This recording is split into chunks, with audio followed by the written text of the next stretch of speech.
बिस्मिल्लाहिर्रहमानिर्रहीम। तो आज की वीडियो में हम सॉल्व करने जा रहे हैं physics 11 chapter 5 work and energy. Chapter का नाम है multiple choice question national book foundation. Chapter बहुत छोटा है, टोटल 4 एमसीक्यूज हैं।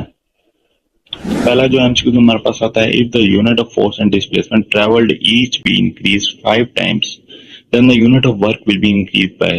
तो पूछा गया कि फोर्स और डिस्प्लेसमेंट को 5 टाइम इंक्रीज कर दें तो वर्क कितने टाइम इंक्रीज हो जाएगा। तो ऑब्वियसली फोर्स के वर्क के फार्मूला में हम दोनों वैल्यूज पुट करेंगे, 25 एफ डी आंसर आ जाएगा, 25 टाइम इंक्रीज कर जाएगा। Second MCQ, the force that acts on a body but does no work.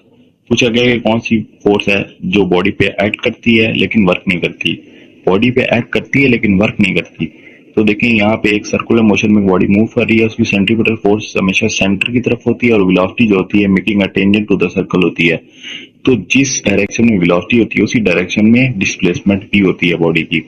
तो देखें यहाँ पे सेंट्रीपिटल फोर्स और वेलोसिटी के दरमियान 90 का एंगल है। आप वर्क के फार्मूला क्या होता है, F D cos theta, theta की जगह 90 पुट करें तो आपके पास टोटल वर्क डन 0 हो जाएगा। यानी अगर किसी बॉडी पे सेंट्रीपिटल फोर्स लग रही है तो वो सेंट्रीपिटल फोर्स उस बॉडी के ऊपर 0 वर्क कर रही है। Third MCQ, the odd force from the following is. तो यहाँ पे पूछा गया कि ऑड फोर्स कौन सी है। ऑड फोर्स वो होती है जो कि डिफरेंट हो, ठीक है।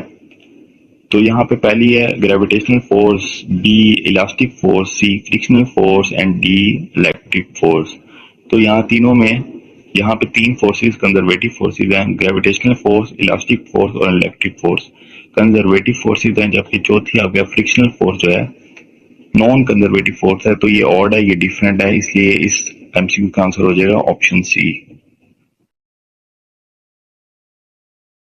Last MCQ, the work done by a body while covering a vertical height of 10 meter is 500 joule. By how much amount does the energy of the body change? कहा गया है कि एक बॉडी को 10 मीटर के हाइट पे लेकर गए हैं और 500 जॉल जो है उसके ऊपर वर्क हुआ है, तो कितनी उसके अंदर एनर्जी में चेंज आया है। तो देखें वर्क का फार्मूला होता है, पोटेंशियल एनर्जी का फार्मूला होता है mgh।